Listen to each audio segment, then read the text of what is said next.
Every game has a story, but only the sharpest minds can see the truth buried beneath the box score. Welcome back to Beyond the Box Score, where we don't just read the numbers, we break them down, decode them, and expose what the sportsbooks don't want you to notice. Whether it's a pitcher's hidden decline masked by era, a batter's hot streak propped up by weak opposition, or a bullpen on the brink of collapse, we dig deeper than the headlines and betting splits. On August 3rd, the board is loaded with traps and value. And here, we give you the full breakdown. The stats, the props, the matchups, the best bets, and the smartest same-game parlays built to beat the market. The Sunday matchup at Fenway Park between the Houston Astros and the Boston Red Sox is shaping up to be one of the premier betting targets on the August 3rd slate. The Astros enter this series with a 60-51 record, clinging to a wild card spot in the American League while Boston sits at 58-53, just a couple games back, making this a vital swing game in the postseason race.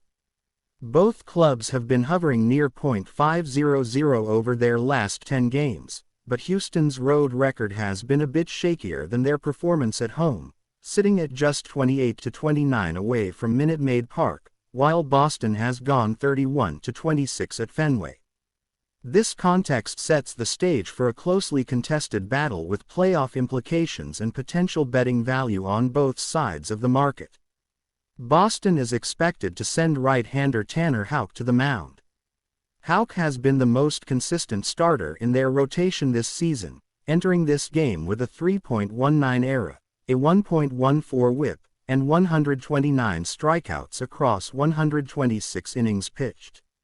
He's been particularly effective at Fenway, where he's posted a 2.91 ERA and a 4-2 record in 8 home starts.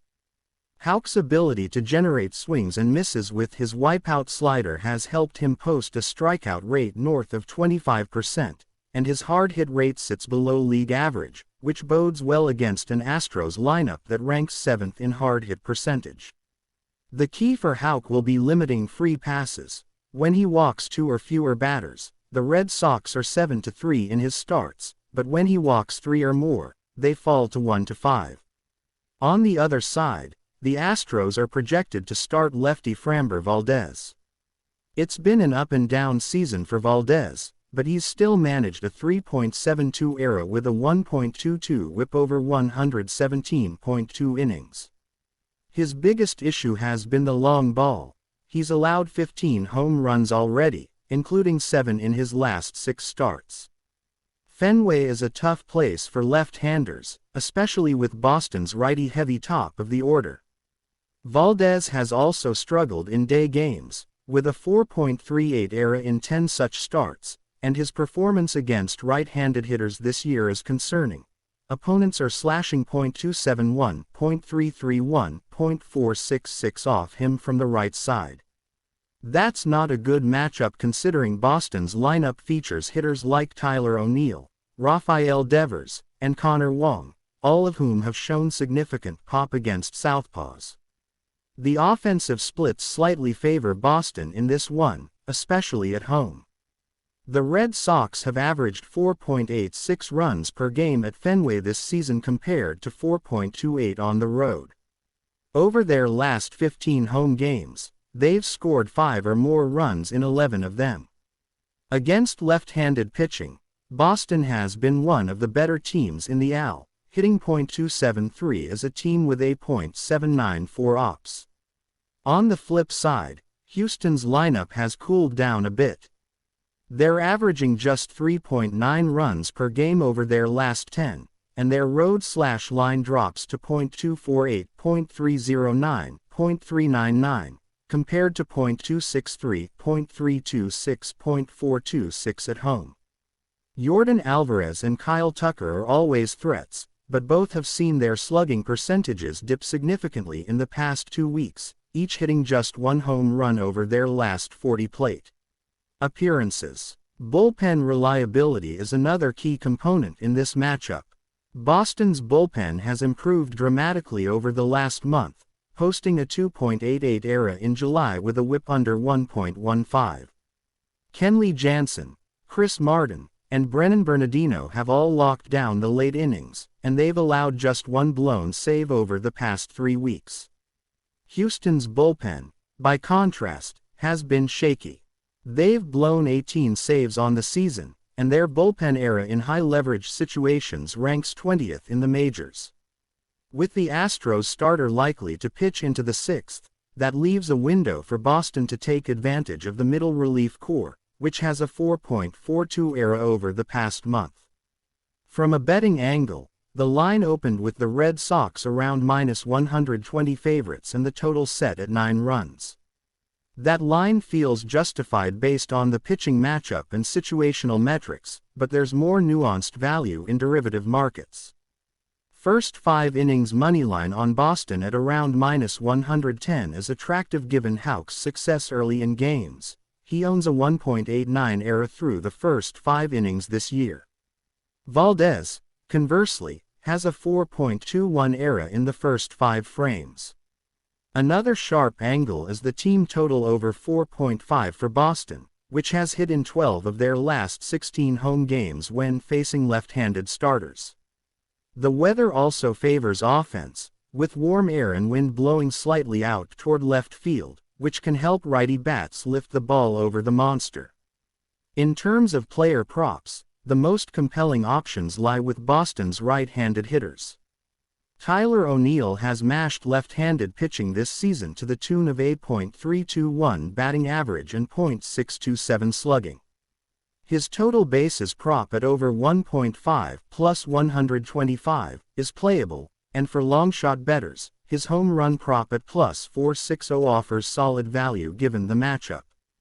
Trevor Story has quietly been heating up, and with Valdez's tendency to leave his sinker elevated, Story's pull side power becomes a legitimate threat.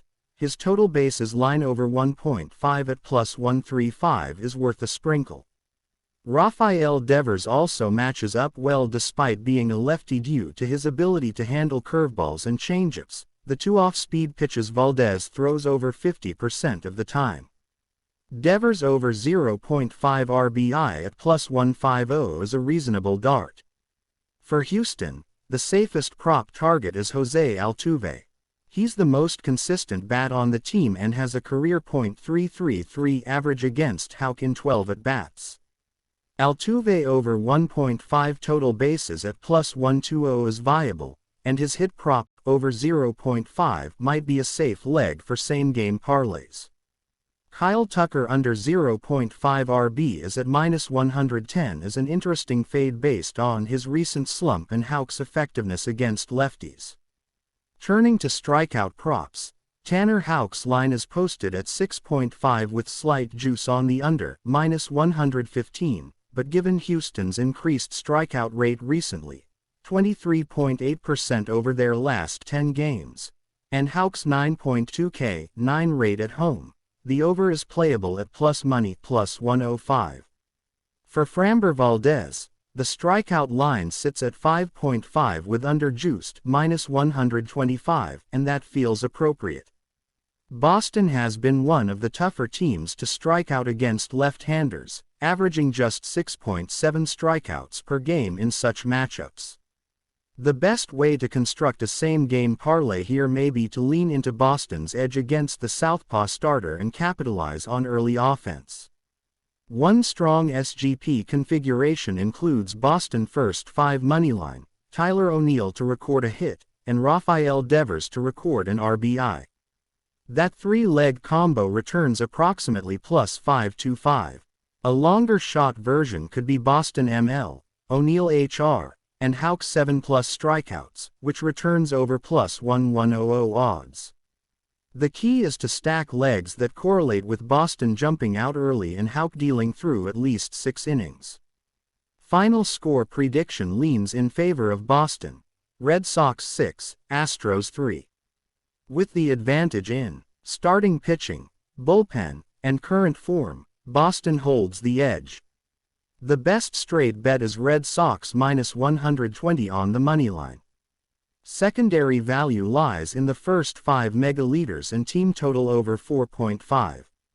For player props, ride with O'Neill over 1.5 total bases and Houck to go over 6.5 strikeouts.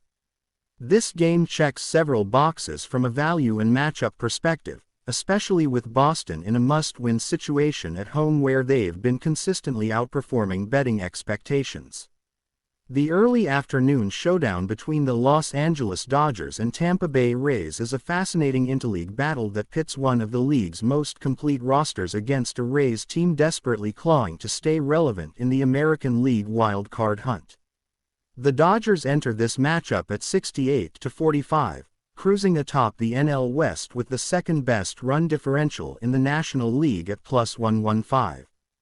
Tampa Bay, on the other hand, sits at 56-54, struggling to find consistency on both sides of the ball and now facing the challenge of playing at Dodger Stadium, where Los Angeles is a dominant 36-18 this season.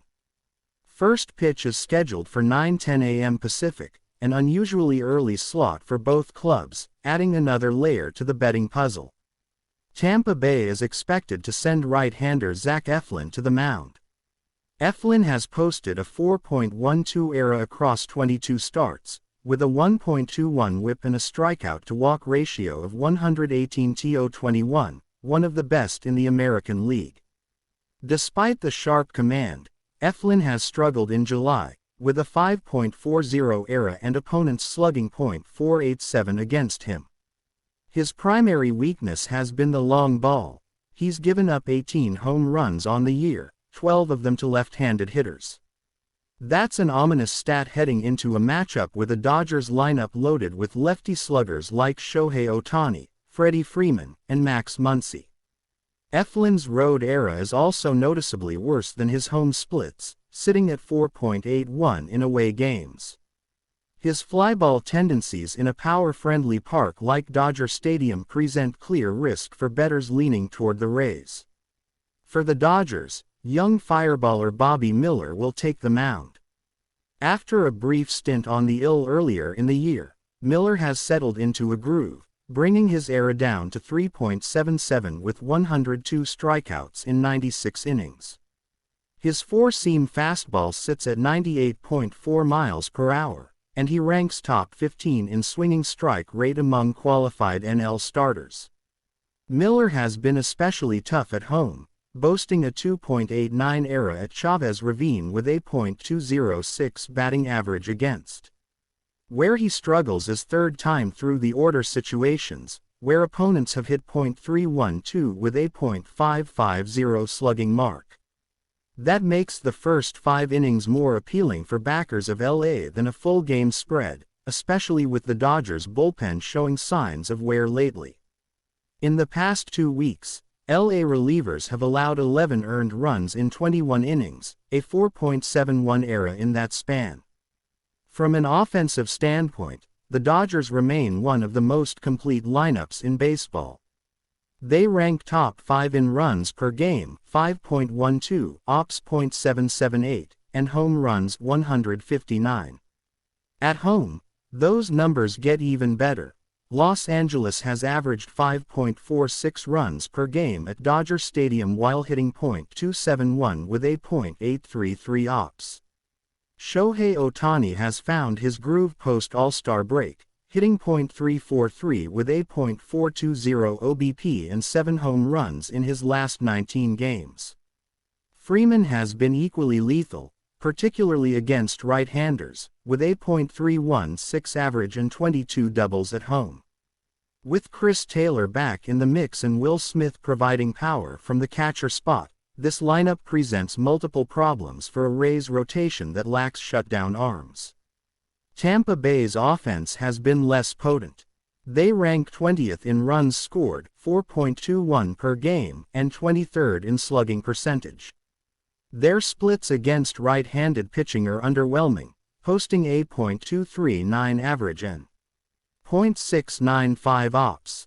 They have just one hitter slugging above .500 over the past 30 days, Isaac Paredes, who has carried the offense with 5 home runs in his last 14 games.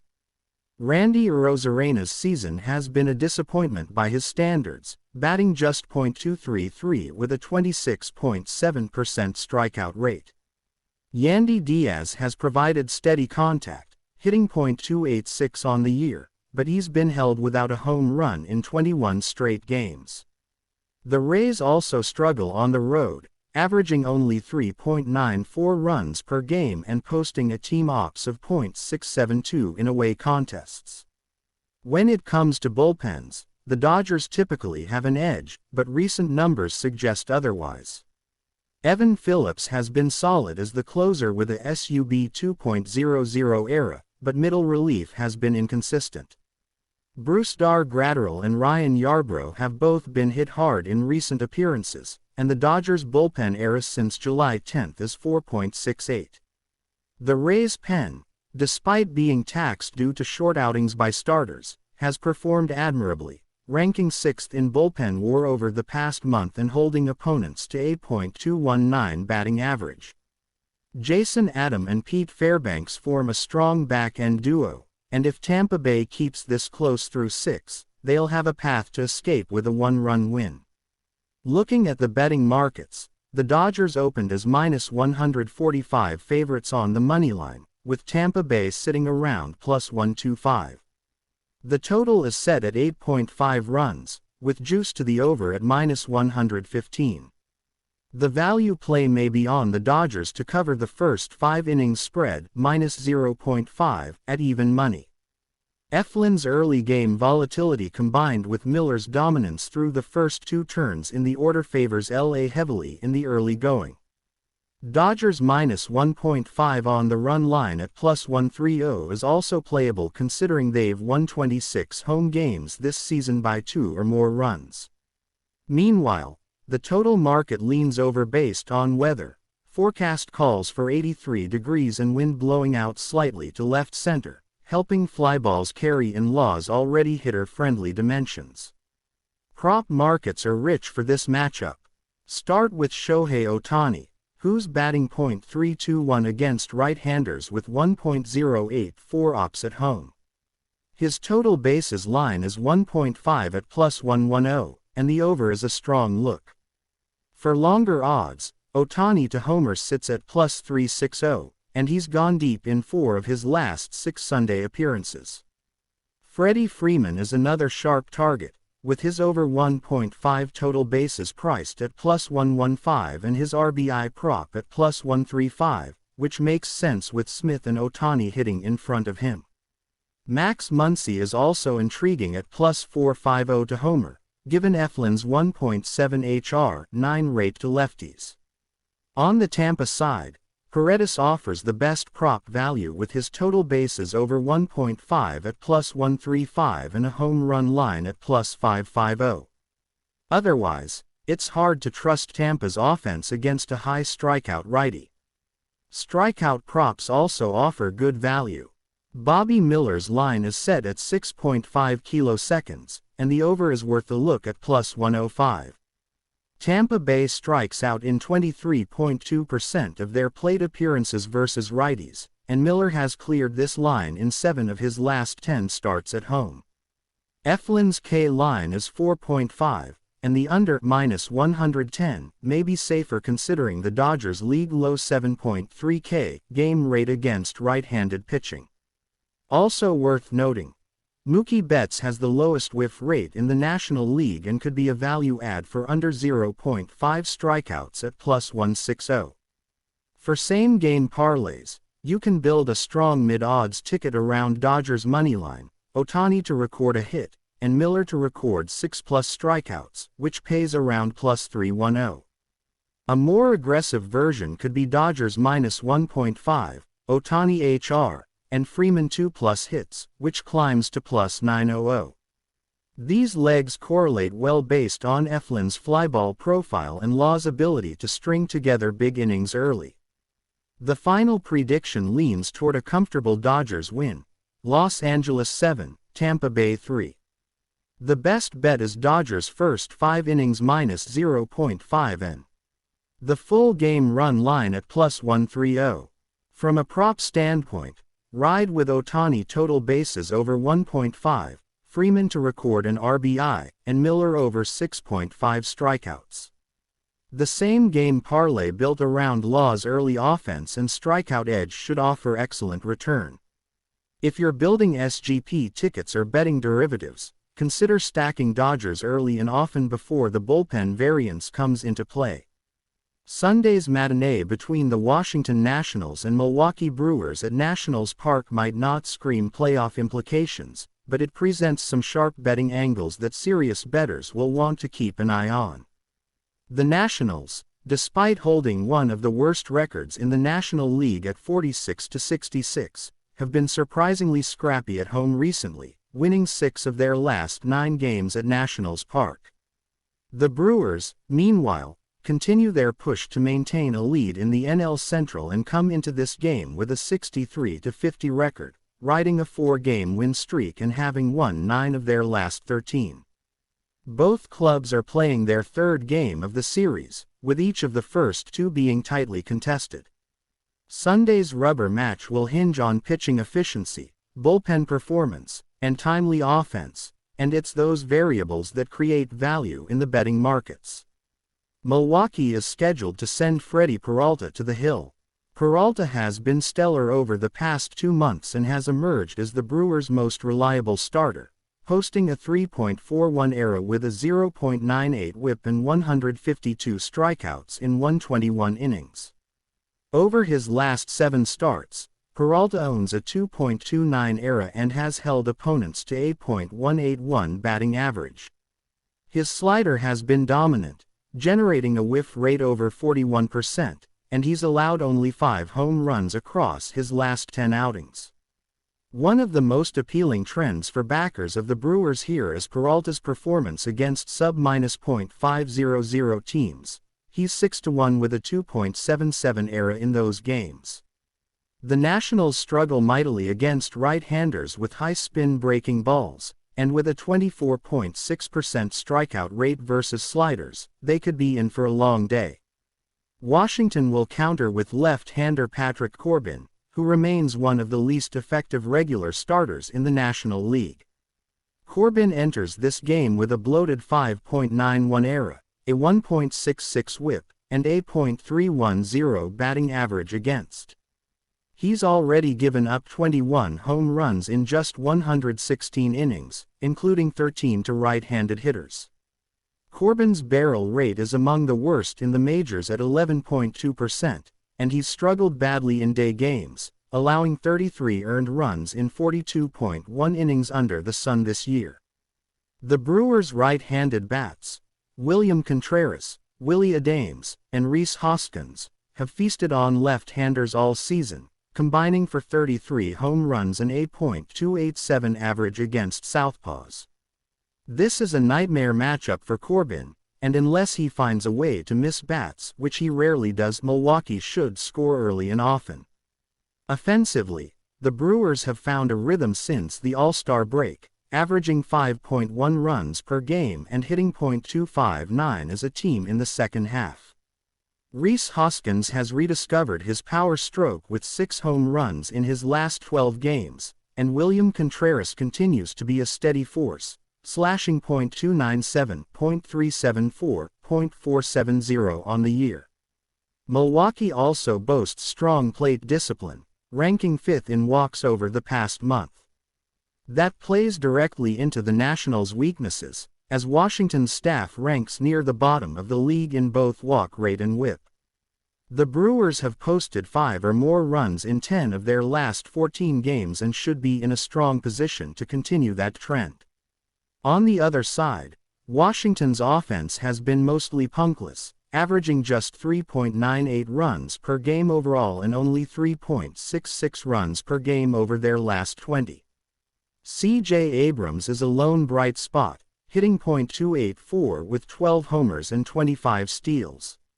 But the supporting cast has failed to produce consistently. Joey Meneses and Keibert Ruiz have both seen their ops drop below .700, and the team ranks 26th in slugging percentage. Against a strikeout-heavy righty like Peralta, their contact-heavy but weak approach is unlikely to produce more than scattered hits. Milwaukee's defense, especially on the infield, has been among the best in baseball, and they should help their starter limit any small ball threats from Washington. Bullpen-wise, Milwaukee has a clear edge. The Brewers rank 4th in bullpen era over the past 30 days at 2.85, with closer Trevor Megill converting 13 of his last 14 save opportunities and Joel Payamps providing late-inning stability. Washington's bullpen, in contrast, has struggled badly, particularly in high-leverage spots. They've blown 19 saves this season and rank 28th in bullpen WAR. If this game comes down to the final 3 innings with a close score, Milwaukee holds a massive advantage. The betting markets opened with Milwaukee as -165 favorites and the total at 9 runs. That line has held steady, though some shops have moved the Brewers to -170 as money pours in on the road favorite.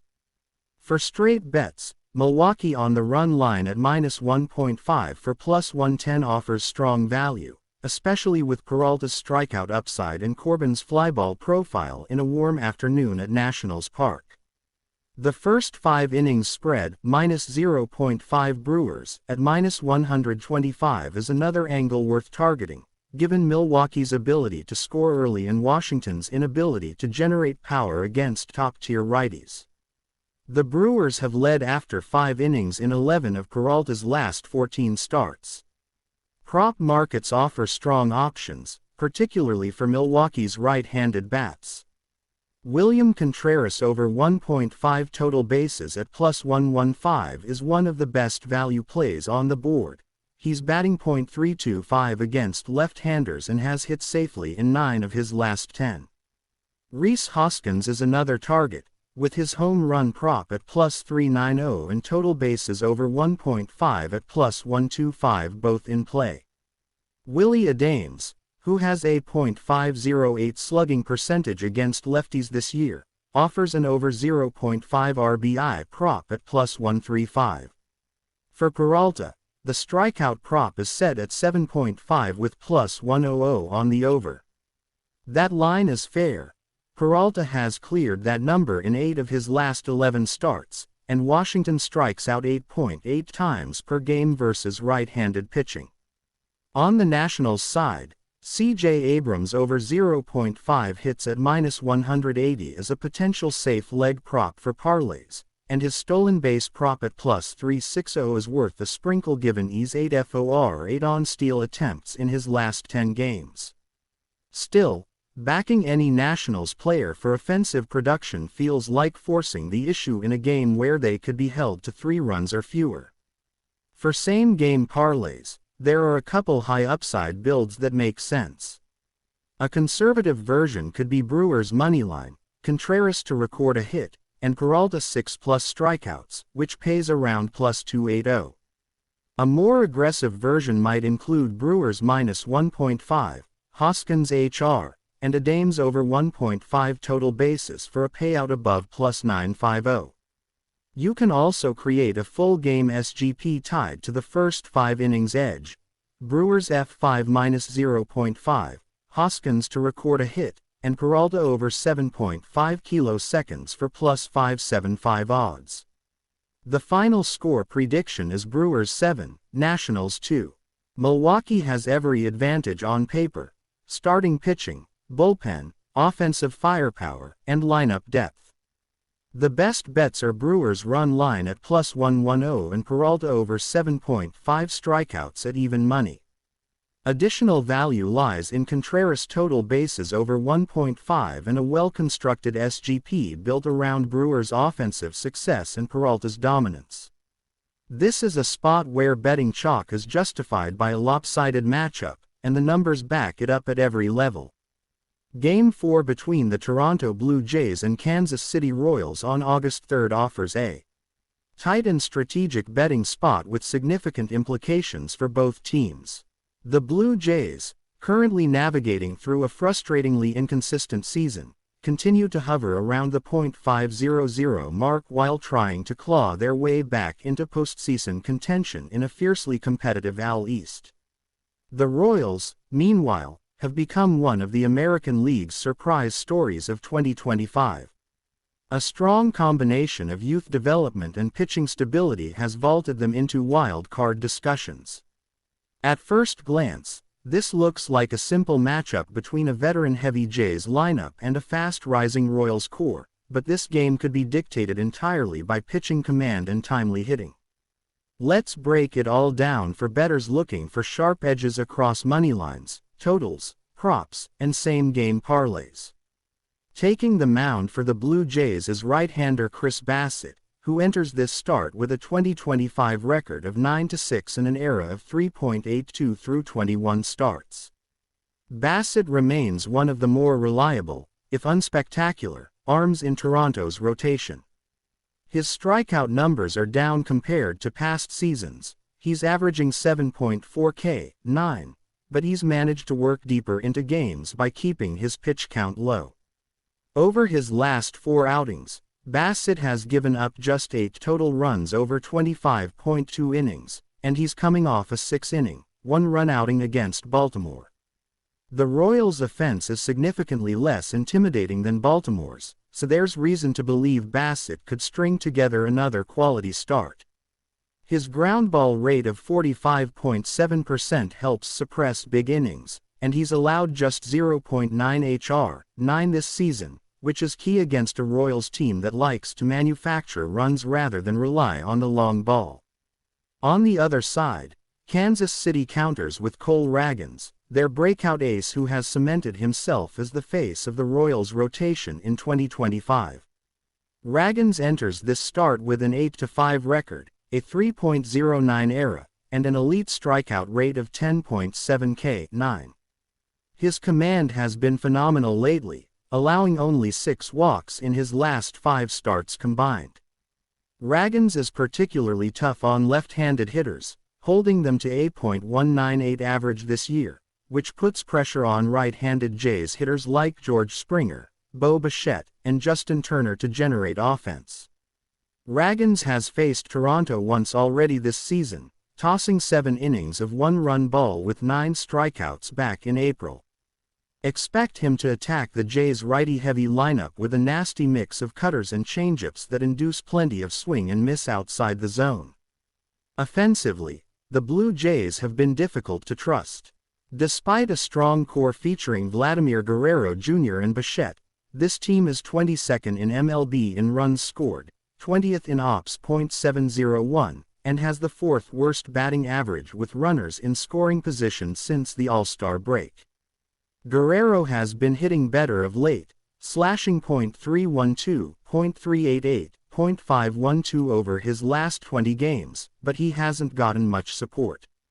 Dalton Varsho and Kevin Kiermaier continue to be offensive liabilities, and the bottom of the Jays lineup is often an automatic out against top-tier pitching like Ragans.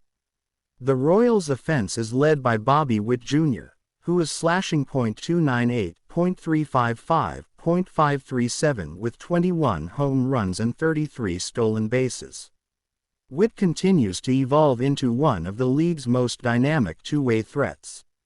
He's followed by Vinny Pasquantino and MJ Melendez, both of whom have raised their OPS to .780 plus in the second half of the season.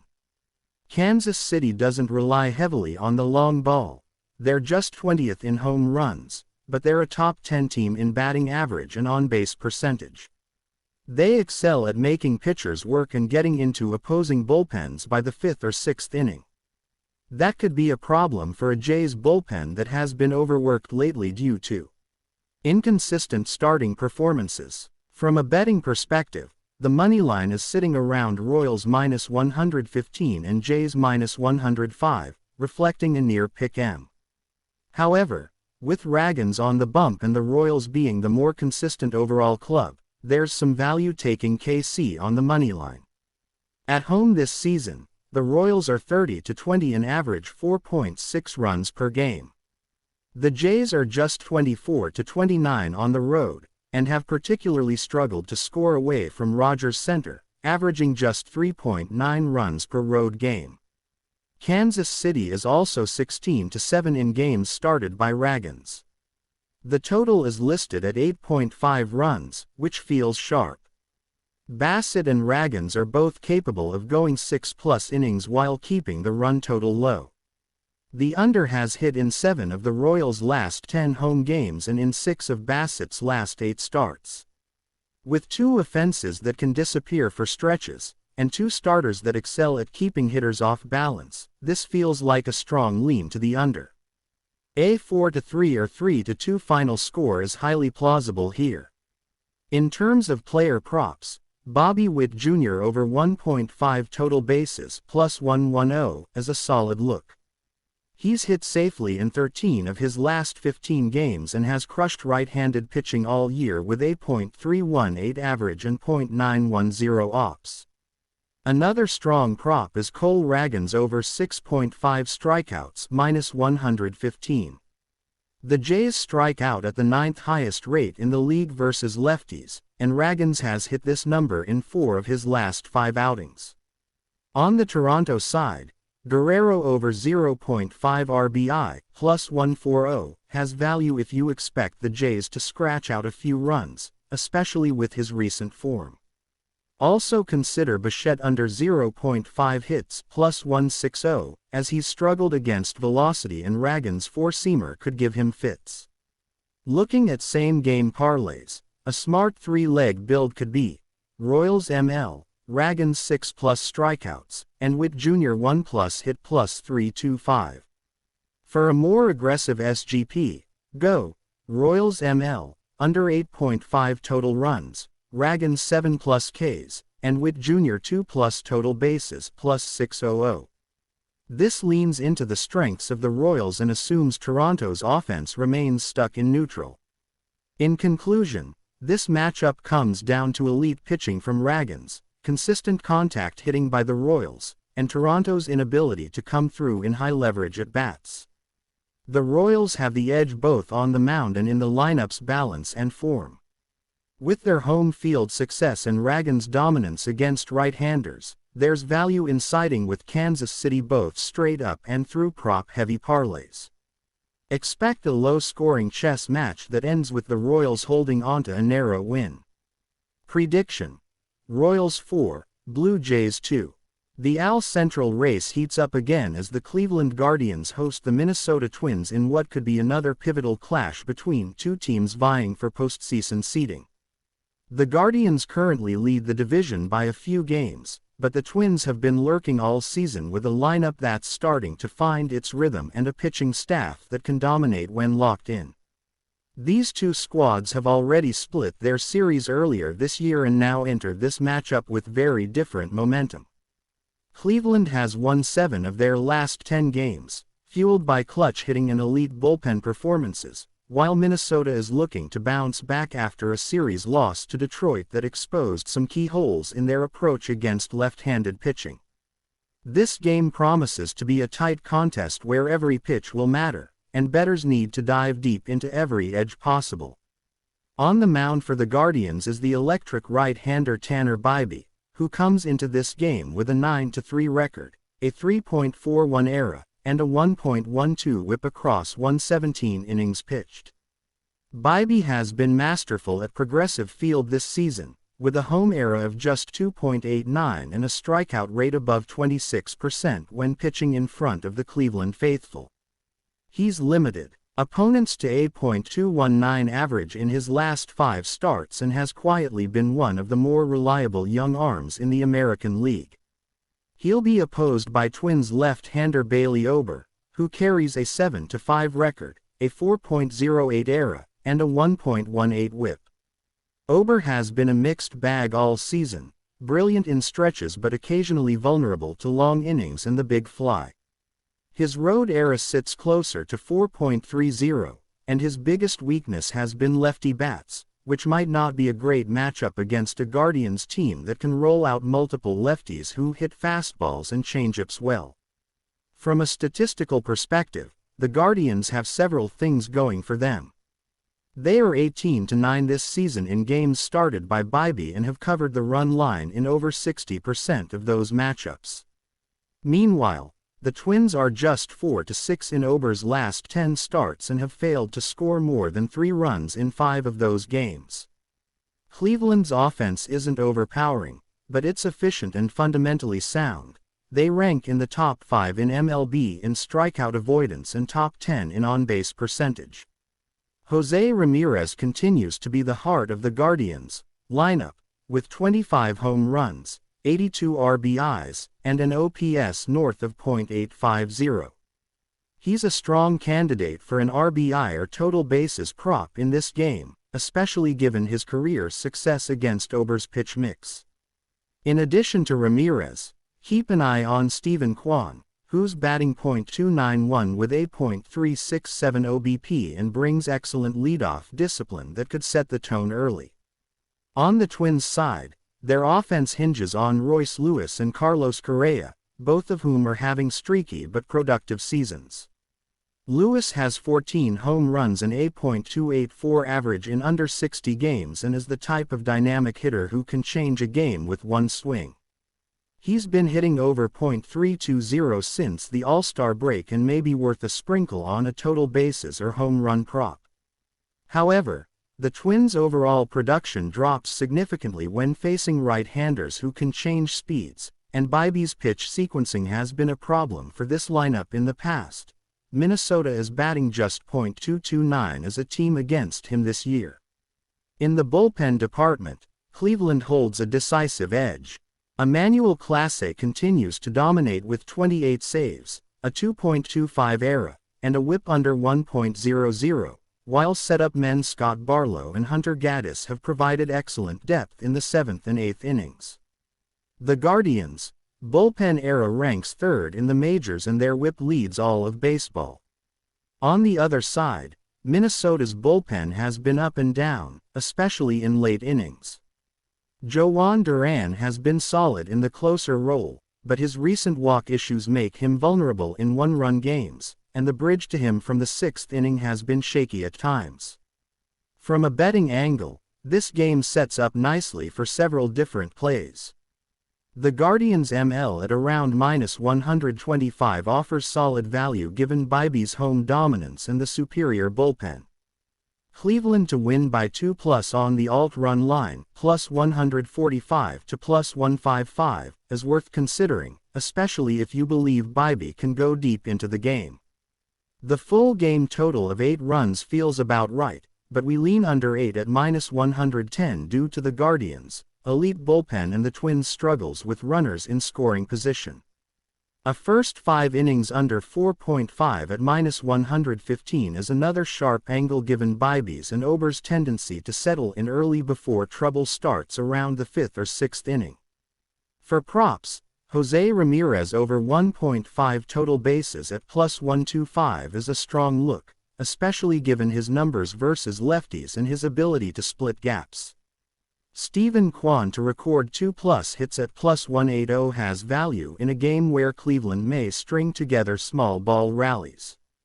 Royce Lewis to hit a home run +400 or go over 1.5 total bases +135 are the only Twins props worth attacking in a tough matchup. Consider Bailey Ober under 5.5 strikeouts at -115 as well. Cleveland rarely strikes out, and Ober has only exceeded that total in 3 of his last 8 starts. A well-structured SGP for this game could look like Guardians ML plus Jose Ramirez 2+ total bases plus Bibee 6+ strikeouts plus under 8 total runs, which gives you odds near +650. If you're building a more conservative version, try Guardians ML plus Kwan 1+ hit plus Bibee 5+ Ks for a more digestible +300 range. You could also ladder Bibee strikeouts.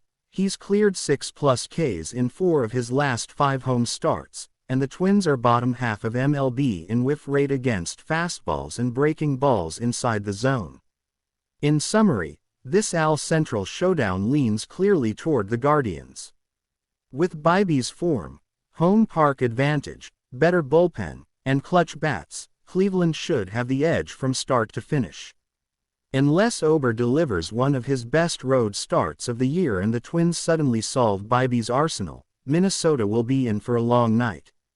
Back Cleveland to get it done and maintain their grip on the division lead. Final score prediction. Guardians 5, Twins 2. The Marlins head to Yankee Stadium on August 3 looking to disrupt a New York team that's battling through injuries but still clinging to postseason aspirations in the ultra-competitive AL East. The Yankees, despite their star power and payroll, have struggled with consistency, and now face a Marlins squad that, while underwhelming on paper, has a habit of playing spoiler. This game offers bettors an intriguing matchup with value angles on both sides. The starting pitching matchup is one of the most pivotal angles here. The Marlins are expected to send right-hander Edward Cabrera, 2-3, 5.15 ERA, to the mound. Cabrera has electric stuff but has struggled with command, sporting a walk rate over 13% and a whip of 1.57 across just 36.2 innings. He hasn't pitched deep into games, often laboring through 4 or 5 innings due to high pitch counts and walks. Against a disciplined Yankees lineup that ranks top 5 in walk rate, 9.7%, and OBP against right-handed pitching, .329, this could spell trouble early for Cabrera. The Yankees are patient, and if Cabrera can't locate the fastball and changeup combo consistently, the Bronx Bombers could feast. Opposing him will be lefty Carlos Rodon, 11-6, 3.40 ERA, who has finally begun to resemble the ace the Yankees paid for. After a rocky 2023, Rodon has bounced back this year with improved command and a whiff rate over 28%. He's holding opponents to a .222 batting average, and lefties are hitting just .158 against him. Miami's lineup, meanwhile, struggles immensely against left-handers, ranking dead last in slugging .347 and WRC plus 79 versus southpaws. Their offensive catalysts like Jazz Chisholm Jr. and Brian De La Cruz are both below league average against lefties, and Jesus Sanchez has been almost unplayable with a .195 average in those matchups. Rodon should have the upper hand here in limiting base runners and hard contact.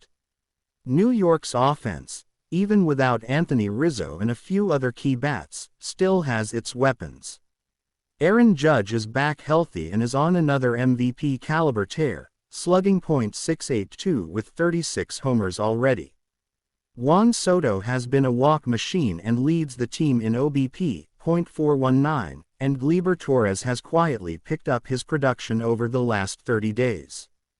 Add in hot-hitting rookies like Ben Rice, and this lineup, especially in the friendly confines of Yankee Stadium, should be able to put up runs against Cabrera and the Marlins bullpen. Miami's relief unit ranks 26th in ERA, 4.82, and 29th in WHIP, 1.45, since the All-Star break, and their inability to keep games close late has become a major liability. From a betting standpoint, the full-game moneyline has the Yankees heavily favored around -185, which is fairly steep but justified given the pitching edge, bullpen disparity, and home field advantage.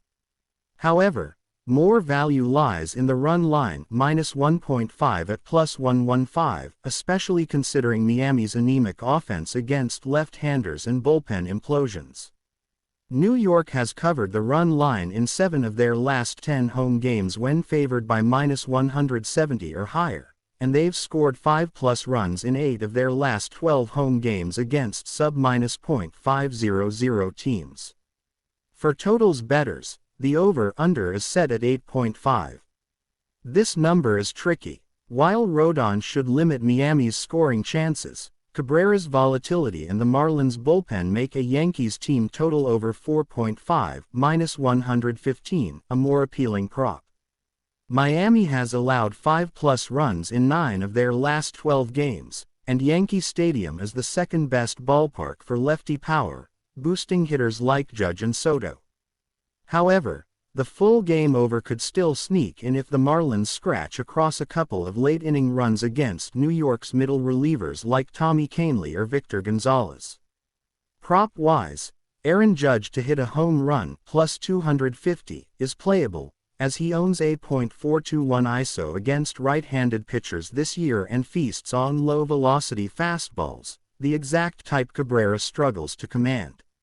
Juan Soto over 1.5 total bases plus 105 is another target, especially with his discipline and the high walk and contact potential he brings against righties. For the Marlins, Jazz Chisholm Jr. over 0.5 stolen bases plus 320 could be sneaky, given he's always a threat on the bases and the Yankees have been slightly below average in preventing steals. But banking on base runners at all from Miami is speculative at best. Carlos Rodon over 6.5 strikeouts minus 105 is one of the best pitching props here. The Marlins have the sixth highest K rate against lefties, 25.8%, and Rodon has hit the over in 4 of his last 6 starts against bottom 10 offenses. His whiff rate has climbed to 30% over the last 30 days, and Miami's poor plate discipline should only help. On the flip side, Edward Cabrera under 5.5 strikeouts minus 130 is worth playing given his pitch count issues and command concerns. Even if he misses bats, he's rarely lasted more than 5 innings in a start this season. A solid same-game parlay (SGP) build for value could be Yankees ML, Judge to hit a home run, Rodon 6+ strikeouts, Yankees team total over 4.5. That combination should return in the plus 600 to plus 700 range depending on your book. For a safer SGP, replace the home run leg with Judge 2+ total bases and Rodon 5+ strikeouts, which should hover around plus 350 and still carry significant upside. In terms of game script, it feels like a classic slow burn Yankee victory. Rodon shuts down a lifeless Marlins lineup through 6 or 7 innings. The Yankees get a few runs early off Cabrera, maybe a 2-run shot from Judge, and then extend the lead in the middle innings with some doubles or a Soto walk followed by a Gleyber gapper. Miami might scratch across a run in the 8th, but the Yankees close it down with Clay Holmes in the 9th for a 6-2 or 5-1 final. This game is a mismatch on multiple levels: pitching, bullpen, power, and even recent form. While New York can't afford to overlook anyone in their postseason chase, this is a prime opportunity to pick up a relatively stress-free win, and bettors should ride the momentum and matchup advantages. There's value in alternate run lines as well, plus 2.5 at plus 175, especially with how Miami has lost 12 of their last 17 by multiple runs. If you want to press for value, don't be afraid to ladder Yankees totals or sprinkle on multi-HR games from Judge or Soto if you're chasing plus money juice. Final score prediction: Yankees 6, Marlins 2. Best bets: Yankees minus 1.5, Rodon over 6.5 kiloseconds, Soto over 1.5 total bases, Yankees team total over 4.5, and SGP combining. Yankees ML plus Judge hour plus Rodon 6+ Ks. The New York Mets and San Francisco Giants square off in a pivotal National League showdown on Saturday, August 3rd, and this one has major implications for both teams trying to keep their postseason hopes alive. The Giants come in slightly under .500 but are hanging around in the wild card race, while the Mets have been surging lately behind a stronger second-half performance from their pitching staff and big bats like Pete Alonso and Francisco Lindor waking up. This matchup will feature 2 starters capable of dominating or imploding depending on the day, and there's a lot of betting value in both traditional lines and same-game parlays if you know where to look. San Francisco is expected to send left-hander Kyle Harrison to the mound. The rookie has struggled with consistency in 2024 and into 2025, carrying an ERA over 4.50 with a whip near 1.40. He gives up too much hard contact and has trouble putting hitters away, which is a recipe for trouble against a Mets lineup that's quietly become one of the more dangerous against southpaws. New York, on the other hand, is projected to counter with veteran righty Luis Severino, who has been enjoying a bounce-back season after a disastrous 2023. Severino comes into the game with a 3.78 ERA, 1.23 WHIP, and over 120 strikeouts in 124 innings. He's been especially strong at home and against weaker hitting teams, and the Giants fall into that bucket given their struggles against right-handed pitching and lack of true power threats outside of Matt Chapman and Jorge Soler. Offensively, the Mets have several bats that match up well against Harrison. Francisco Lindor is slugging .520 against lefties this season, and Pete Alonso has 11 home runs against southpaws with an OPS over .940. Brandon Nimmo has quietly been one of the best leadoff hitters post-All-Star break, and Starling Marte has rediscovered his base-stealing ability, swiping 5 bags in his last 10 games. Meanwhile, the Giants rank near the bottom of the league in ops and batting average on the road and have struggled to drive in runners in scoring position. While Lamont Wade Jr. and Thairo Estrada have been solid table setters, they simply don't have enough firepower behind them to consistently push across 5+ runs unless someone has an outlier performance. One major edge for the Mets is the bullpen. Their relief corps, led by Edwin Diaz, Reed Garrett, and Jake Diekman, has quietly become a strength. Diaz's ERA is down to 2.22, and he has 21 saves on the year with a strikeout rate north of 36%. Meanwhile, the Giants' bullpen is shaky, ranking bottom 10 in blown saves and ERA. Camilo Doval has struggled with command all season, and Tyler Rogers has not been the same dominant setup man he was 2 years ago. If this game is close late, the Mets have a clear advantage in terms of who's coming out of the bullpen. From a betting perspective, the Mets' moneyline is tempting, especially if it stays in the -135 to -150 range. The run line is also in play, as they've covered in 4 of their last 5 wins by at least 2 runs. A strong lean on the under is also worth considering, especially if the total is set at 8.5 or 9, given Severino's form and the Giants' inability to string together consistent offense. First 5 innings bets are also viable.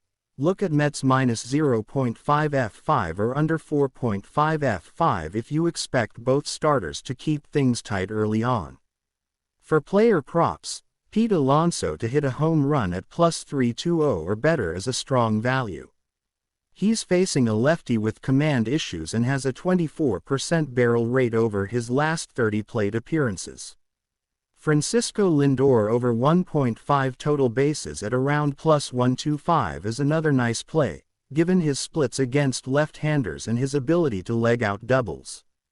Starling Marte to steal a base at +300 is worth a sprinkle as well. He's been aggressive lately and the Giants' battery has allowed the 3rd most stolen bases in the league. On the Giants' side, Matt Chapman over 0.5 RB is at +160 is a play to consider if you're building a contrarian parlay, as he's been the most consistent power bat in their lineup recently. Now let's build a juicy same-game parlay that brings together the best of these angles. Start with Mets moneyline. Add Pete Alonso to record a hit, Francisco Lindor over 1.5 total bases, and Luis Severino over 5.5 strikeouts. That 4-leg SGP pays out at roughly +650 depending on the book. If you want to go bolder, add Alonso to hit a home run and Marte to steal a base for a high-variance, high-reward SGP that could hit double-digit odds. There's also value in a Mets alt-run line of -1.5 paired with the total under 9 for a correlated payout, especially if Severino goes deep and the bullpen slams the door. The narrative favors the Mets. They've been playing better ball in the second half, they have the superior bullpen, better matchup against the starting pitcher, and more consistent offensive pieces. The Giants are slumping offensively and relying on an inconsistent rookie in a tough road environment. Unless Harrison delivers a surprising gem or the Mets offense totally no-shows, this should be New York's game to lose. Look for a 5-2 or 6-3 type final score, with the Mets cashing on the moneyline, the under-hitting, and plenty of value on prop markets across the board. The Chicago Cubs and Baltimore Orioles square off on August 3rd in a matchup that has quietly become one of the more intriguing interleague battles on the calendar. While they play in different leagues, both clubs are postseason hopefuls navigating through a tight playoff race, and this Saturday clash has real implications. The Orioles, boasting one of the best records in baseball, are looking to maintain their AL East lead while Chicago continues to fight in the crowded NL Central and wild card mix. But don't be fooled by the difference in standings. This game sets up as an extremely competitive duel with plenty of betting angles, prop value, and same-game parlay opportunities.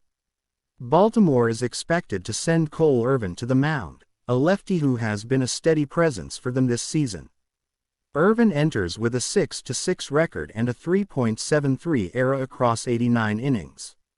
While he isn't overpowering with a 6.7 K/9 rate, he's been very efficient at limiting walks and hard contact, particularly in his home ballpark. His recent form has been stellar.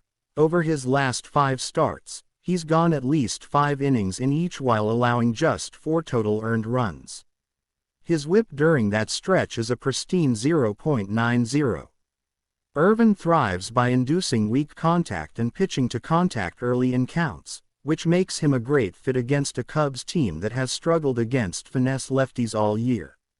Chicago owns just a .226 batting average and .298 OBP against left-handed starters this season, and their WRC plus drops nearly 10 points when facing southpaws. On the other side, the Cubs will hand the ball to right-hander Javier Assad, who has quietly been one of their most consistent arms. Assad enters with a 5-5 record and a 3.24 ERA in 108.1 innings pitched. His ZERA is slightly higher at 4.10, indicating some possible regression, but he's done a good job of limiting the long ball with a 0.94 HR/9 rate. Assad isn't a big strikeout guy either, posting a 7.6 K/9, but like Irvin, he works well in the zone and relies on generating weak fly balls and pop-ups. He'll need to be extra sharp against a Baltimore offense that ranks top 5 in home runs and slugging percentage. The Orioles lead all of baseball in home runs off right-handed pitching with 138 and have 6 players with 15 or more dingers. Offensively, the edge clearly goes to Baltimore. Adley Rutschman is on fire, hitting .345 with 7 hour and 16 RBI over his last 18 games. Gunnar Henderson continues to build his MVP case with a .291 average, 34 homers, and a .913 OPS. Ryan Mountcastle is heating up, slashing .312, .360, .512 in his last 15 games. This lineup punishes fastballs and ranks near the top in average exit velocity and hard hit rate. Against Assad, who has a slightly below average fastball velocity and often throws it over the heart of the plate, the Orioles should find plenty of barrels. The Cubs' offense, meanwhile, has been inconsistent. Cody Bellinger is slashing .263 with just 13 homers, and while Seiya Suzuki is finding his groove again, .301 average over the last 20 games, they've struggled to string together big innings. Chicago ranks just 20th in runs scored, and their ISO against left-handed pitchers sits at a paltry .137. From a betting perspective, the moneyline sits around Orioles -135 and Cubs +115. The total is posted at 8.5 runs. Baltimore has been one of the best teams at covering the run line at home this year, while the Cubs are just 22-34 as an underdog. Given the pitching matchup and Baltimore's offensive firepower, taking the Orioles on the moneyline or run line -1.5 at +150 presents value. If you're looking for total plays, the under might be sneaky. Both starters pitch to contact and limit walks, so if they avoid early blowups, this game could stay under the posted total. Props-wise, there's a lot to like in this game, especially on the Baltimore side.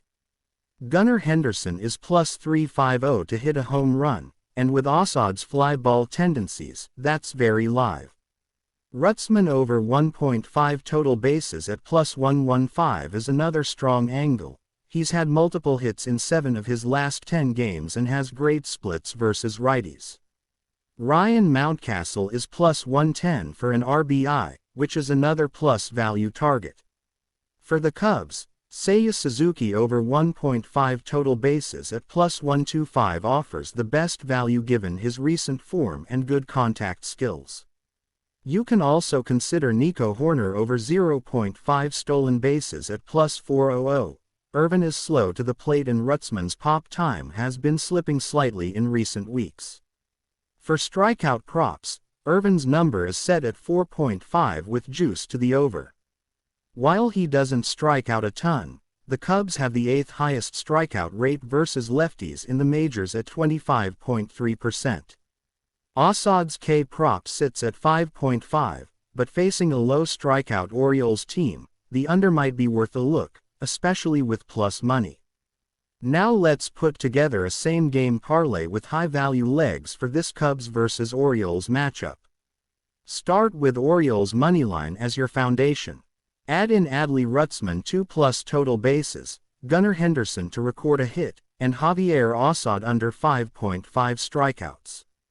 That 4-leg SGP pays around plus 625 depending on the book. For a riskier long shot, you could add Ryan Mountcastle to record an RBI and Henderson to hit a home run, boosting the payout to over plus 2000.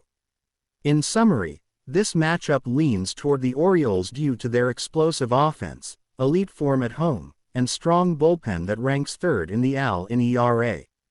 While both starting pitchers are comparable in terms of metrics, the lineup disparity and handedness advantage gives Baltimore a clear edge. Unless Assad can completely silence the long ball and Irvin regresses significantly, expect the O's to handle business. Final score prediction: Orioles 5, Cubs 3. Baltimore covers the run line, the game leans under the total, and Henderson or Rutzman delivers a key extra base hit. Stick with the Orioles here and sprinkle some props and SGP legs to maximize value. The Colorado Rockies head into PNC Park to face the Pittsburgh Pirates in a National League showdown on August 3rd. This game presents a fascinating contrast of direction and purpose. The Rockies are buried deep in a rebuilding phase, dragging a 39-71 record into this matchup with a minus 148 run differential that paints a clear picture of their struggles. Meanwhile, the Pirates are clinging to the edges of the wild card race with a 53-56 record and a run differential of minus 29. Pittsburgh remains mathematically alive in the postseason hunt, and this series is critical for them to take care of business against a weak opponent. For the Rockies, right-hander Cal Quantrill is expected to take the mound. Quantrill has surprisingly been one of the more stable arms in an otherwise disastrous Rockies rotation. With a 3.94 ERA and a 1.34 WHIP across 121 innings, Quantrill has eaten innings and managed damage better than most Colorado starters. But he doesn't strike many batters out, with just 78 kiloseconds on the season in AK, 9 under 6.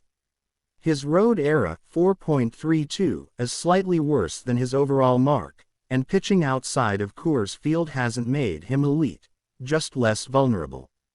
The Pirates will likely take a contact-heavy approach, forcing Quantrill into long innings and waiting for mistakes. The Pirates will send 22-year-old phenom Jared Jones to the bump. Jones has been a bright spot in the Pirates' future outlook, posting a 3.87 ERA, a 1.21 WHIP, and racking up 110 strikeouts in just over 102 innings. His elite stuff is complemented by a fastball that sits in the upper 90s and a breaking ball that generates swings and misses. However, he has also shown vulnerability against experienced lineups that can foul off pitches and work deep counts. Jones's home ERA, 3.26, is significantly better than his road mark, and the Rockies' offense has been atrocious on the road, dead last in team ops at .632 and 28th in runs scored. Offensively, The Rockies are led by Ryan McMahon and Ezequiel Tovar, both of whom have decent power but struggle with consistency. McMahon has 17 home runs and 56 RBIs but a .243 batting average and a whiff rate nearing 30%. Tovar is batting .268 with some gap power, but overall, the Rockies rank 29th in home runs, 30th in slugging, and strike out 9.6 times per game. Against Jones's heat and breaking ball mix, this lineup could be in for a long day. The Pirates' offense isn't elite, but it's improving. Bryan Reynolds continues to be the heart of the order with 17 home runs and a .267 average. O'Neal Cruz is flashing his upside with his cannon arm and bat speed, but he's also hitting .239 with a 33% strikeout rate. Rowdy Tellez has rediscovered some pop, while rookie catcher Henry Davis is offering sporadic bursts of offense. Pittsburgh is averaging 4.0 runs per game at home and has faced easier pitching in recent weeks, giving them a chance to stay hot. On the betting front, the Pirates are favored around -155 on the moneyline, with the Rockies sitting as a +135 underdog. The total is hovering around 8.5 runs, which might be a tick high if Jones dominates and the Rockies' offense can't generate traffic. Pittsburgh on the run line at +140 is interesting if you believe in Jones going deep and the Pirates piecing together enough offense to create separation. In tight games, the bullpen edge also goes to Pittsburgh, whose relievers have a 3.88 ERA compared to Colorado's 5.24 mark. One of the best props to consider is Jared Jones over 6.5 strikeouts. He's hit this mark in 10 of his last 14 starts and faces a Colorado team that is among the worst in strikeout percentage. Another solid pick is Bryan Reynolds over 1.5 total bases. He's hitting .308 over his last 15 games and sees right-handed pitching well. On the Rockies' side, Ryan McMahon to strike out at least twice is worth a look, especially at plus money. For same-game parlay legs, a tight three-legger could look like this: Jared Jones 7+ strikeouts, Pirates ML, and Bryan Reynolds to record a hit. This sits in the +280 range depending on your book and gives you exposure to the top pitcher, team result, and a contact bat in the middle of the order. If you want more juice, consider adding Pirates -1.5 and O'Neal Cruz over 0.5 RB as for a longer payout in the +600 territory. This is the type of game Pittsburgh simply can't afford to lose if they want to stay alive in the playoff hunt. They have a decisive edge in starting pitching, bullpen reliability, and offensive production. While Colorado can occasionally surprise, they are just 13-40 on the road and have lost 15 of their last 20 away from Coors Field. The Pirates, while inconsistent, have taken advantage of weaker teams at home, and this matchup sets up well for them to control the tempo early and lean on their bullpen late. Final score prediction: Pirates 5, Rockies 2. Expect Jared Jones to go 6 strong innings, allowing 1 run and striking out 8. While the Pirates score early off Quantrill and hold the lead. Best bets: Pirates ML, Jared Jones over 6.5 kiloseconds, and Reynolds over 1.5 total bases. Same game parlay: Pirates ML, Jones 7+ Ks, Reynolds to record a hit. Longer shot: Pirates -1.5, Cruz to drive in a run, Jones 8+ strikeouts. Colorado has no real edge in this matchup outside of random variance, and that's not enough against a team fighting to stay relevant in August. The Oakland Athletics and Arizona Diamondbacks square off in what looks like a sneaky under-the-radar betting spot with a lot of hidden value.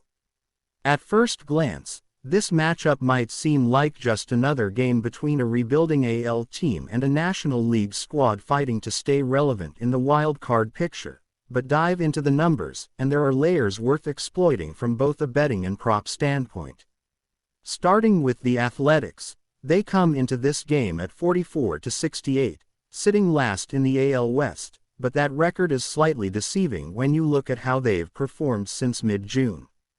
Since June 15, Oakland is 14-17, and their offense has been more competitive with 8.715 ops over the last 30 days, ranking 18th in MLB over that span. They've been better against left-handed pitching recently, with Brent Rooker and Zach Gelof combining for 8.900 plus ops against southpaws since the All-Star break. Rooker, in particular, has been smashing fastballs, with 8.602 SLG on four-seamers this season, which is relevant against a pitcher like Tommy Henry who leans heavily on that pitch.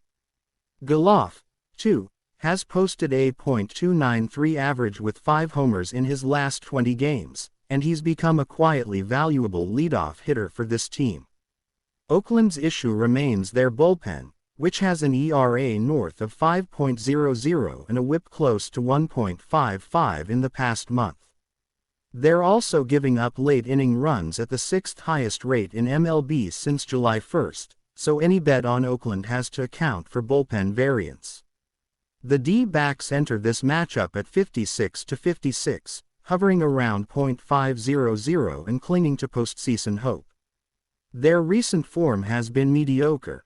They're just 7-13 over their last 20 games, but they've faced tough competition including the Padres, Dodgers, and Phillies. Arizona's offense has been solid at home, averaging 4.9 runs per game in Chase Field. Christian Walker continues to be their most reliable slugger with 22 home runs and 8.509 SLG, but it's been Corbin Carroll's speed and ability to get on base that drives the Diamondbacks' run creation. Carroll has 35 stolen bases on the year and is top 5 in MLB in sprint speed.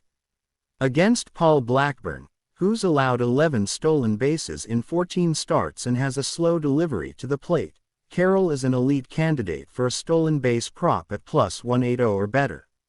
Look for Carroll to wreak havoc if he gets on. First, on the mound for the A's is right-hander Paul Blackburn, who comes in with a 4.86 ERA, 1.54 WHIP, and 8.289 batting average against. He's allowed a lot of traffic on the bases, with a 10.3 H9 and a 3.7 BB9 rate. Blackburn has struggled the second time through the order, allowing opponents to slash .311, .382, .521 after the 4th inning. He's been especially hittable on the road with a 6.13 ERA in away games and a home run rate of 1.7 HR9 in those contests. That's not a good mix against a D-backs team with a team WOBA of .328 at home and solid ISO numbers against right-handed pitchers. Arizona's projected lineup has 6 hitters with a .325 plus xWOBA against righties this season, including Kettle Marte, Jake McCarthy, and Jock Peterson. That spells trouble for Blackburn, particularly if he falls behind in counts. Arizona is 5th in MLB in 3-1 count slugging and has the 3rd lowest chase rate, making them a tough matchup for a pitcher with shaky command. Tommy Henry takes the ball for Arizona. The lefty has been inconsistent with a 4.64 ERA, 1.39 WHIP, and a strikeout rate under 18%, but he's been good at inducing soft contact, particularly against righties.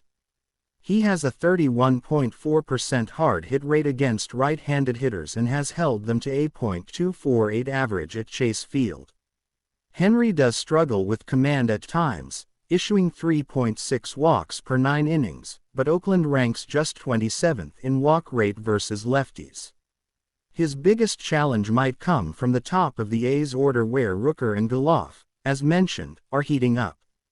Still, this is a favorable park matchup for Henry, who has a .297 WOBA against at home.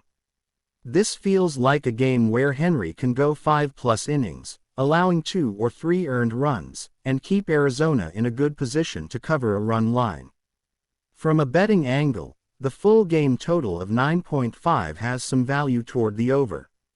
Oakland's bullpen is highly unreliable, while Arizona can string together rallies in the later innings. Pair that with the potential of a high pitch count for Blackburn and command issues for Henry, and this game has the blueprint of a 6-4 or 7-5 final score. The Arizona team total over 4.5 -115 is a strong play here. They've scored 5+ runs in 4 of their last 5 home games against right-handed starters, and Blackburn doesn't project well here in terms of pitch to contact. Player props to consider include Brent Rooker to hit a home run at +500 or better. He's facing a lefty who throws a lot of fastballs, and Rooker has a .593 SLG against left-handed fastballs this season. Also, Christian Walker over 1.5 total bases -110 is a sharp angle. He's 6 for his last 15 with 2 homers and 6 RBIs. Corbin Carroll to steal a base at +180 or higher is worth a sprinkle as well.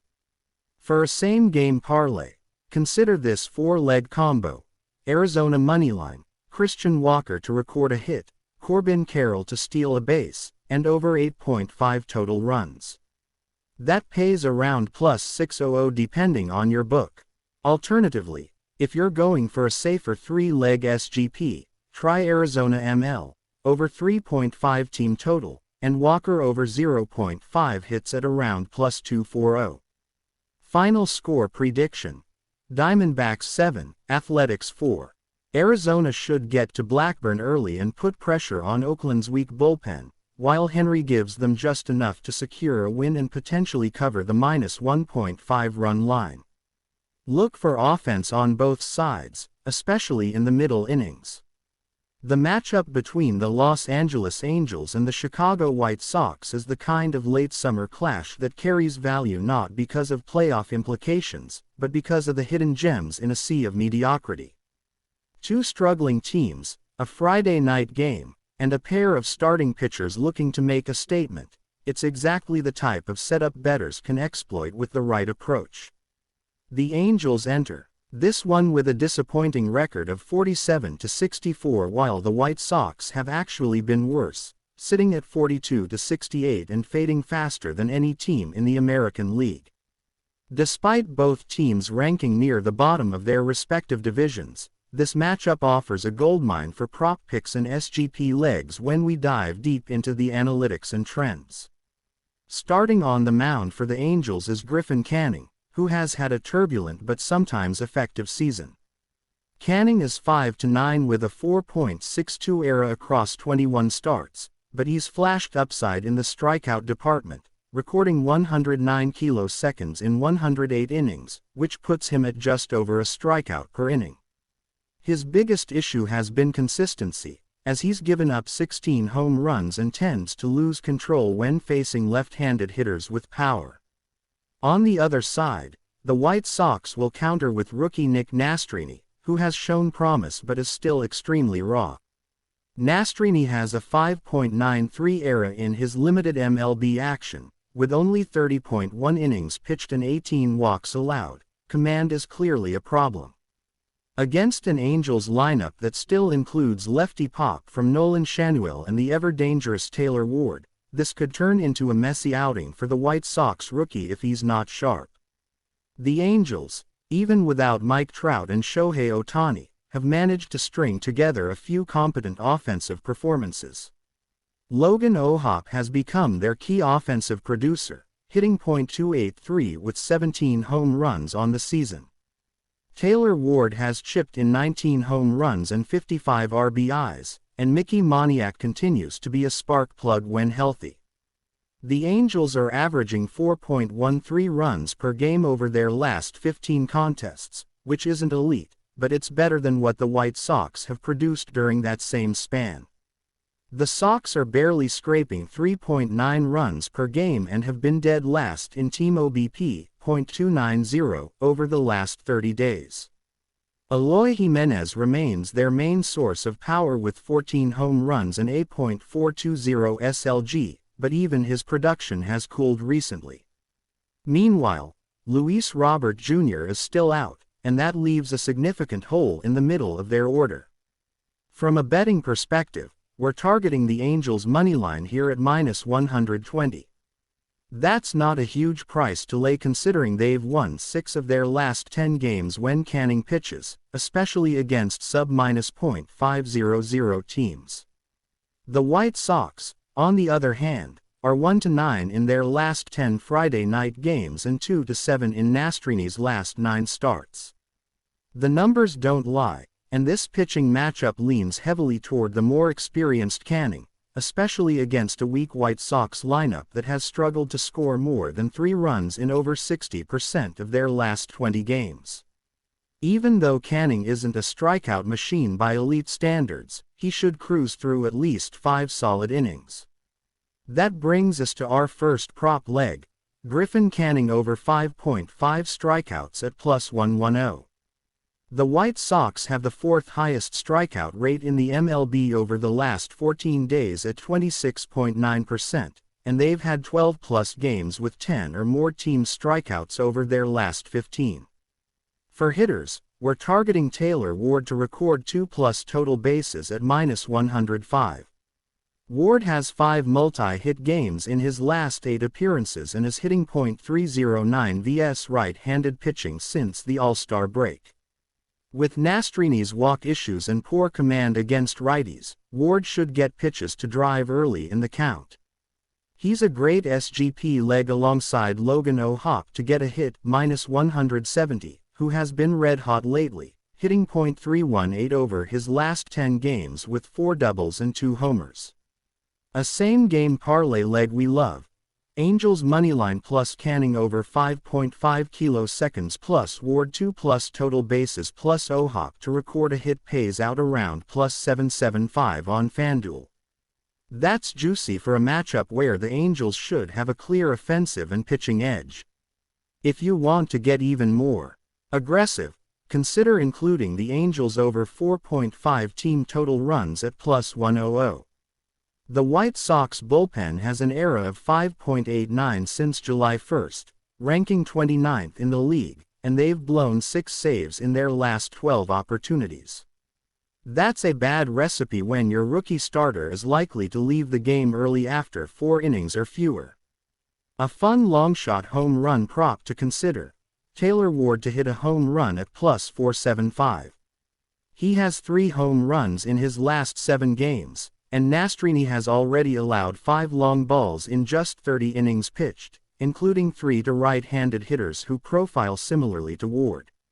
For value, you can ladder total bases for Ward at 3+ bases +320 or 4+ bases +525 for a small sprinkle. Run line bettors might be tempted to take Angels -1.5 at +140, and it's a viable option, especially if Nastrini exits early and the Sox bullpen is called on for 5 or more innings. That being said, the safer route is to take the moneyline and then attack value through props and parlays. Another prop leg that can round out your SGP: Zach Neto to record a run scored at +120. Neto has been batting in the top 5 recently and has quietly posted a .333 OBP over the last 2 weeks. Combine that with O'Hoppe and Ward producing behind him, and it's easy to see how he crosses the plate at least once.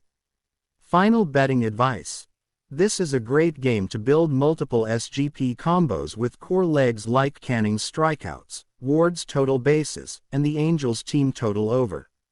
You're not just betting on 2 bad teams here, you're betting on the White Sox's inefficiency, rookie pitching volatility, and a few underrated hitters in Anaheim finding momentum. Final score prediction: Angels 6, White Sox 3. Look for the Angels to pull away in the middle innings and stack runs off Chicago's bullpen, cashing team totals, player props, and delivering solid SGP value in the process. The Seattle Mariners and Texas Rangers face off in what could be a tone-setting divisional matchup as the AL West race continues to tighten. The Mariners, who have been surging since the All-Star break, come into this game holding a narrow lead in the division, while the defending champion Rangers continue to claw their way back to contention.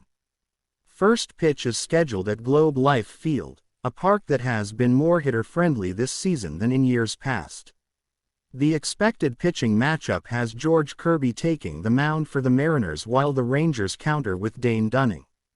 Kirby's precision and ability to induce soft contact will be tested against a Rangers team that still boasts one of the better lineups in the American League despite some injuries. George Kirby enters this contest with a 9-7 record, a 3.40 ERA, and an impressive 1.05 WHIP across 134 innings. He's struck out 121 while walking just 14, one of the best K/BB ratios in all of baseball.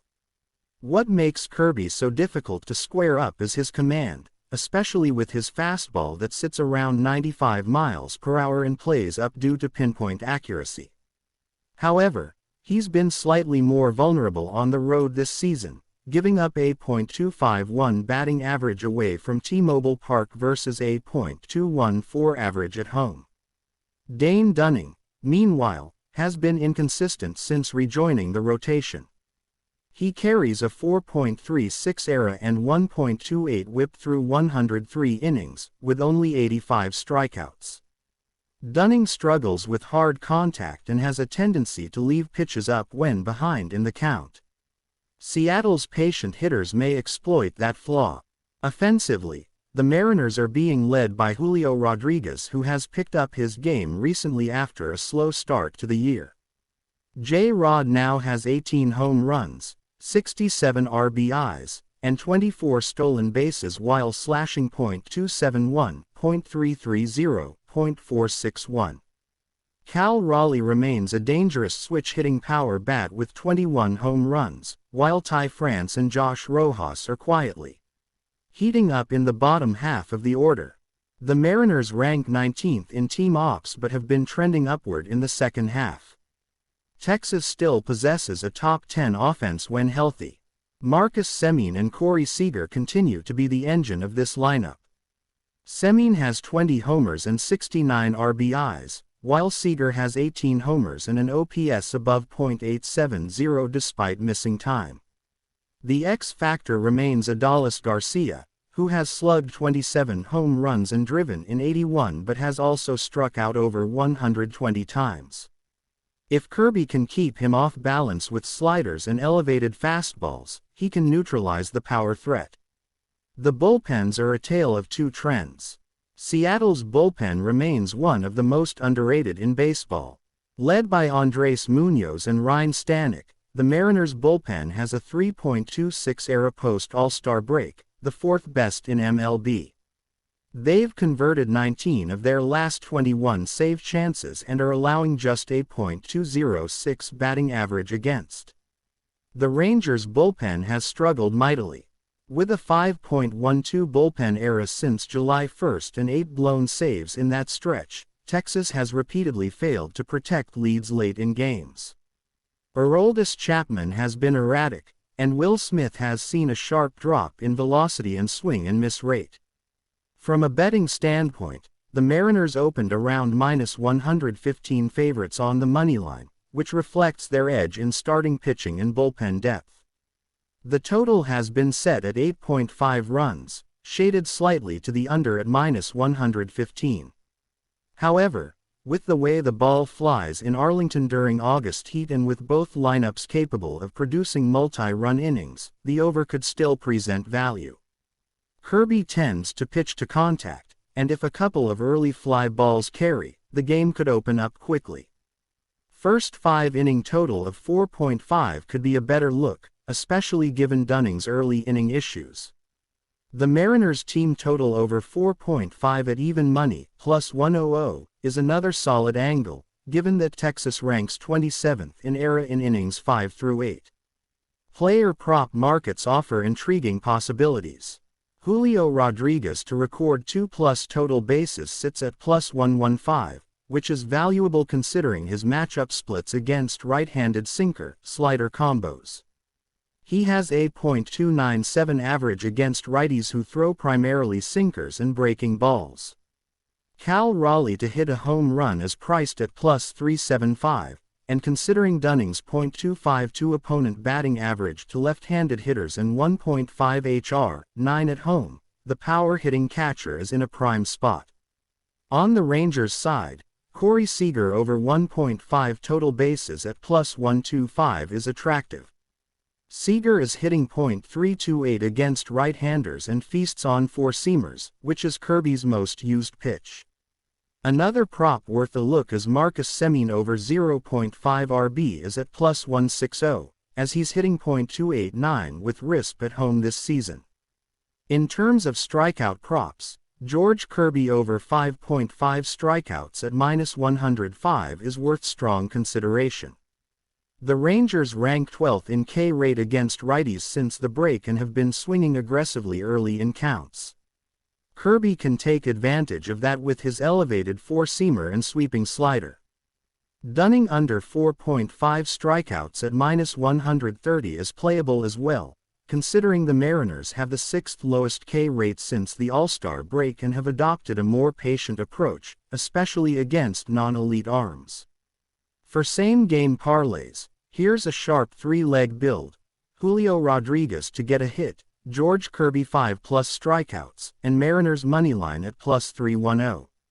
A more aggressive longshot build: Cal Raleigh to hit a HR, Mariners over 4.5 team total, and total over 8.5 runs is priced at plus 950. If you're looking for a lower risk anchor style parlay, consider Julio Rodriguez hit plus Corey Seager hit plus total over 7.5 at plus 280, which balances reliability with moderate upside. These angles work especially well if you think the Rangers' bullpen will falter late. Final score prediction leans Mariners 6, Rangers 4. Expect Kirby to navigate through 6 strong innings with 2 earned runs, and for the Mariners to tag Dunning for at least 4 runs in 5 innings. Seattle's bullpen should hold down the fort, while the Rangers may scratch across a late run or two, but ultimately fall short. With playoff positioning in full swing and every win counting double within the division, the Mariners should come out focused, and they have the starting pitching, the bullpen edge, and a suddenly more confident offense to get it done. Look to ride the hotter, more complete team on the road with a lean to the over and some strong player prop value across both sides. The San Diego Padres are back in Petco Park and have a legitimate shot to make a statement in this National League showdown as they take on the St. Louis Cardinals in a key Saturday matchup. Both teams are teetering on the playoff edge, and every win matters with only 2 months remaining in the season. The Padres enter this game with a record of 59-53, clawing their way to stay alive in the wild card race, while the Cardinals are slightly ahead at 61-51 and currently holding the final wild card slot. The two squads bring contrasting strengths to the diamond. The Padres wield a powerful rotation and bullpen, while the Cardinals ride one of the hottest lineups in the National League. When these two collide, bettors should expect chaos, clutch hitting, and plenty of opportunity for high-value props and SGP stacking. Starting on the bump for the Padres will be right-hander Michael King, who has been solid in his transitional season from long reliever to full-time starter. King enters with a 7-5 record, a 3.74 ERA, and a whip of 1.23 across 112 innings pitched. He's striking out hitters at an impressive clip of 10.6 K/9 and limiting home runs much better than early in the season. However, his tendency to give up big innings when pitching from behind in the count has bitten him in a few starts.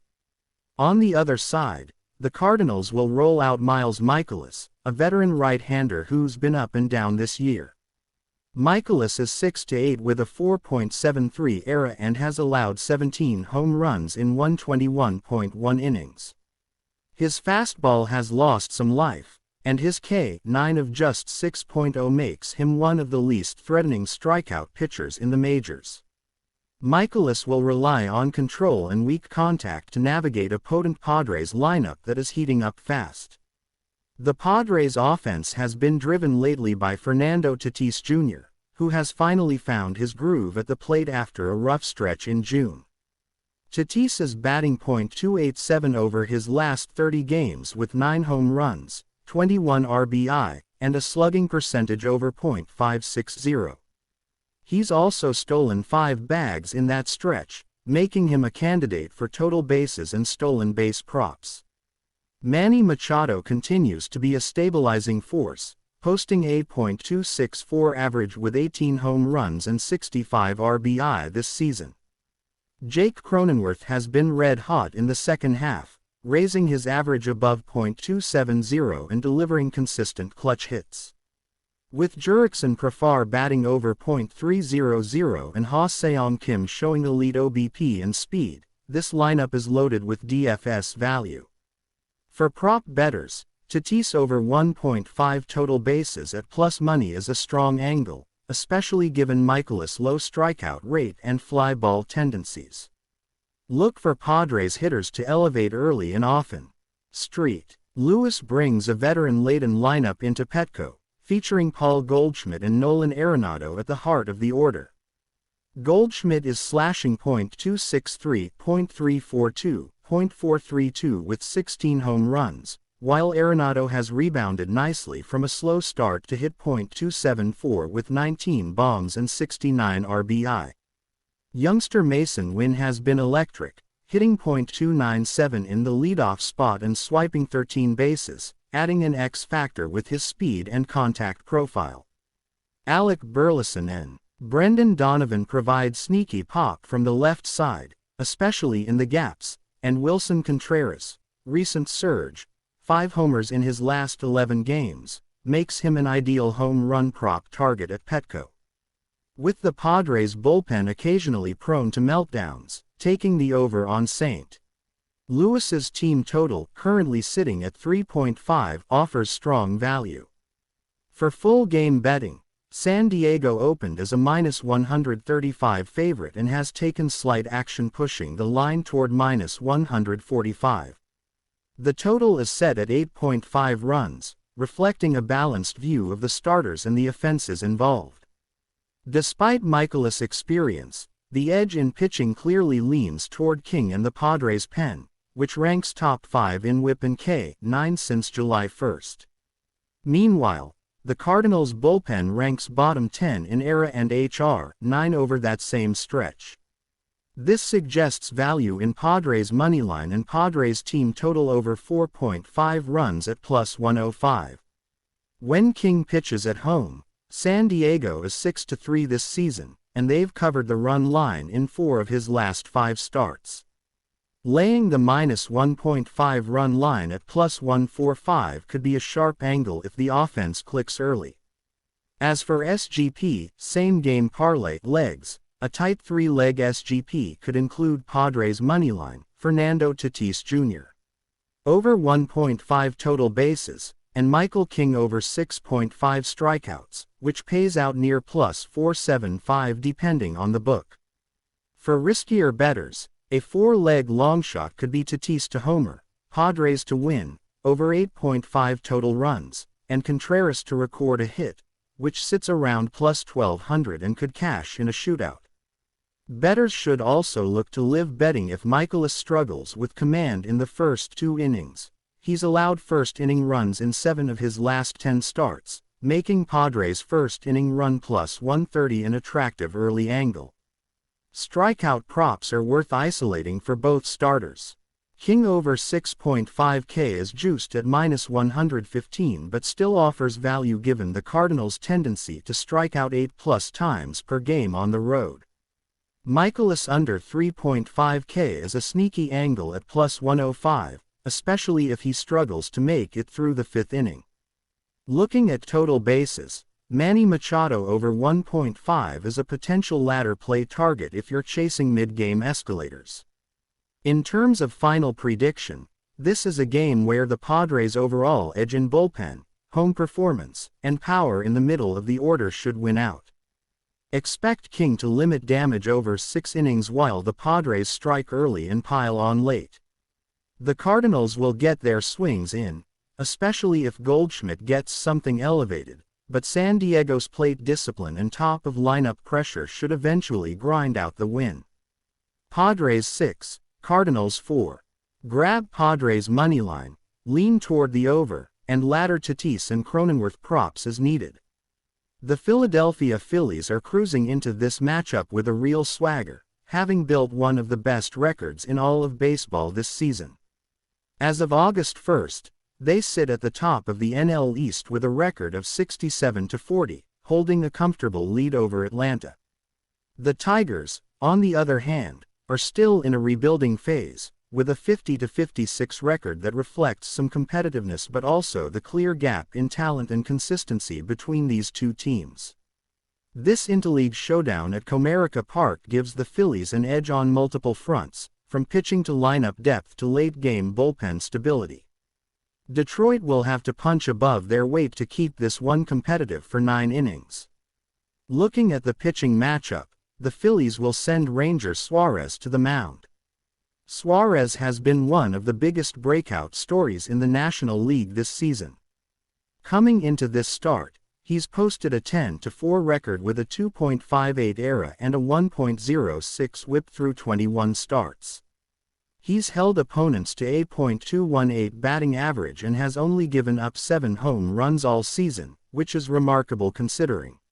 He's thrown over 120 innings. His mix of command, soft contact generation, and deception has made him a consistent 5 to 7 inning arm, ideal for taking the Tigers out of rhythm early. On the other side, Detroit is rolling with Casey Mize, who has shown flashes of the pitcher they hoped he'd become when they took him number 1 overall, but he's still working through inconsistencies. Mize is 2-7 with a 4.63 ERA, 1.37 WHIP, and a subpar strikeout rate of just 6.9 K9. His stuff just hasn't been missing bats, and that's going to be a problem against a Phillies lineup that feasts on pitches in the zone. Let's talk offense. The Phillies are loaded with threats from top to bottom. Bryce Harper is heating up at the right time, batting .297 with 21 home runs and 62 RBIs. He's reached base in 12 straight games and is slugging .567 against right-handed pitching this season. Alec Boehm is also a key cog, batting .292 with 76 RBIs and showing much better plate discipline. Trey Turner is finally starting to look like the player they paid for, with 3 home runs and 2 stolen bases in his last 7 games. But the real X factor could be Kyle Schwarber.